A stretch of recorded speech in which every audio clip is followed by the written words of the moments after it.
Hey everybody, it's Rob the Backyard Gardener, and I know I've been away for a while, but I wanted to take some time today and show you how I repot my germinated tomato seedlings, and I apologize for the wind, into some pots to buy me some extra time before I put them in the ground when the last freeze hits. Let's go ahead and get started.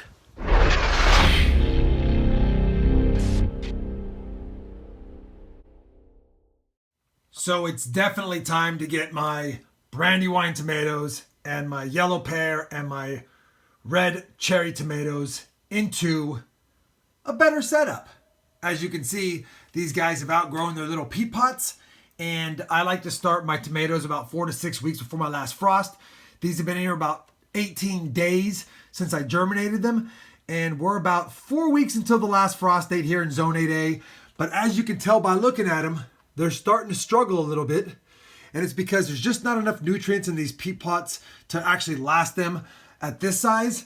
And because they've already got their second and third sets of true leaves, some of them even have their fourth sets, they need some better soil and more consistent watering. It's so hard to keep these guys healthy.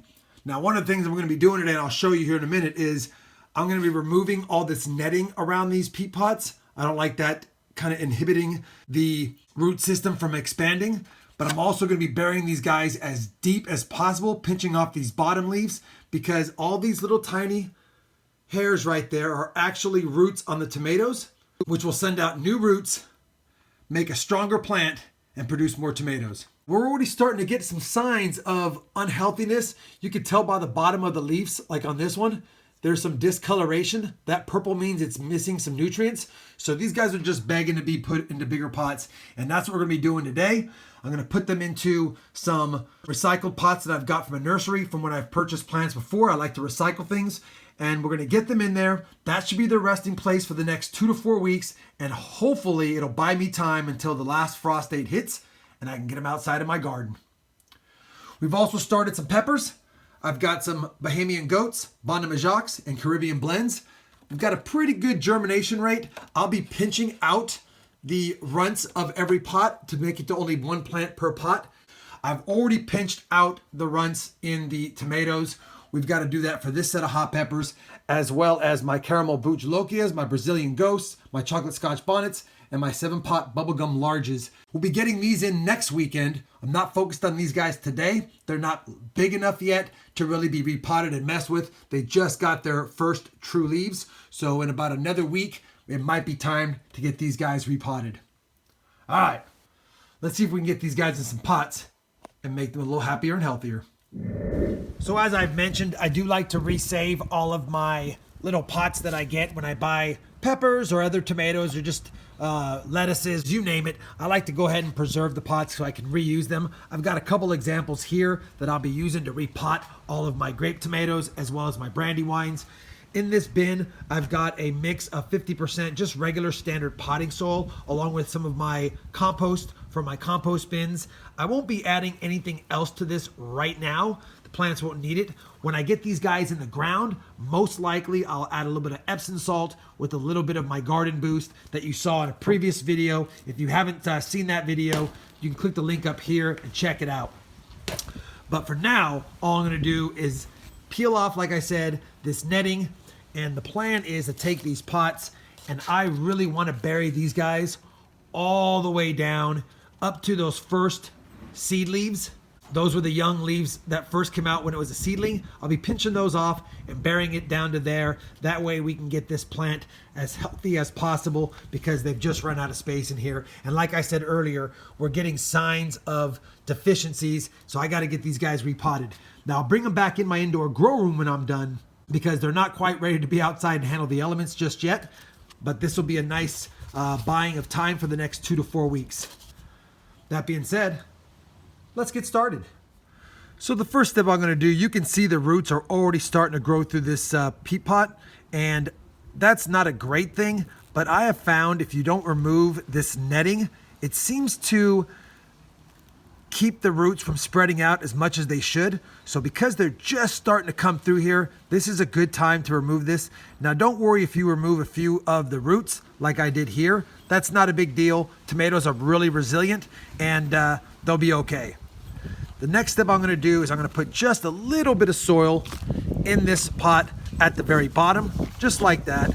We're not really going to compact it down very much. We don't need to do that. And then I'm going to take this tomato seedling and drop them in there just like that, right in the middle. Now the next thing I'm going to do is I'm going to pinch off these bottom leaves because I don't want them touching the soil. And if they touch the soil, it could make the plant get some early blight. So we'll do it just like that. Finally, I'll take some more dirt and I'll just place it around there. Not worry too much about how the plant sits in this pot because this is not where its final resting place is going to be. All I'm trying to do is just get some soil around the plant so that it is supported and the stem can actually send out new roots all the way around. So we're going to go ahead and do that, get them in here, and after I get this guy done, I'll show you the final product. So here you have it. The soil or the medium that I use is already somewhat moist. I prefer using moist medium. Now I will give this guy a small watering just to make sure that the soil settles and I can top off if necessary. But as you can see, I've buried this guy quite a bit from where he was. If you take a look at another one, you can see how far down he is. Right almost up to where I pinched off the leaves, which are right here. So it's a pretty windy day. I'm gonna go ahead and get this guy into some cover. That way I don't risk snapping him at all. But yeah, that's the first one. Now we got 15 more to do, and I'll show you what they look like when I'm all done. All right, so we've got the 15 Brandywine tomatoes all repotted, including the runt. It was kind of a catch-22. I didn't know if I should even peel off the bottom leaves since there's really not much showing on the surface. But at the end of the day, we started with 16 pea pots. One didn't germinate and 15 did. I'm pretty happy with how they came out. Now I'm going to get them in a tray and we'll get them back in the indoor grow room. Now that we finished with those, I do want to take you back over here because now we've got the exact same process, the exact same work on my grape tomatoes and on my yellow pear tomatoes. And I want to make sure that I keep them, sorry for the wind, and I want to make sure that I keep them identified. So because I've got colored pots here, I'm going to use the 8 colored pots here for the yellow pears, and I'll be using the exact same pots again as I did for the Brandywine for the grape. I can tell the difference in the leaves on grape tomatoes versus on the larger tomatoes, so that's not a problem. Let me go ahead and do the same process on these, pinching the leaves off, peeling off the mesh, if you will, and then burying them deep so that I can get more roots set. And I'll show you the final product when I have it back in my indoor grow room and they're under my grow room lights. All right, so we've got my Brandywine tomatoes transplanted. I've got them in a little tray just so I can water them. I've already watered them once and dumped the tray. Any water that drains back out of them now, I'm just gonna leave it in there. Don't pull it back in. So you can see those are my Brandywines. Move over here. These are my yellow pear tomatoes. And I'll know that they're the yellow pear because they're in colored pots. That helps me identify them. So they're all sitting there nice and pretty, ready to grow. Got a little bit of water still draining out, but I'll leave that in there as well. They've all been soaked at least once. And then here are my red, delicious grape tomatoes, if you will.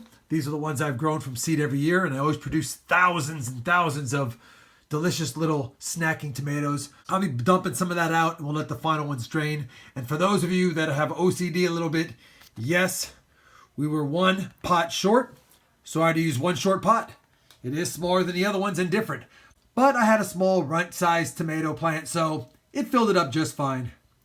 And I know the pots are dirty, but I'm not worried about that today. It's only going to be 2 to 4 weeks till these guys get outside, and they just need a spot to continue to grow in my indoor grow room, and I think they're doing great. Now it's time to go ahead and get a little water in these pepper trays, because in about 1 to 2 weeks, they'll be going through the same process as those did. Hopefully you enjoyed this tomato transplant video. If you did, I'd appreciate a thumbs up. And as always, everyone, happy gardening.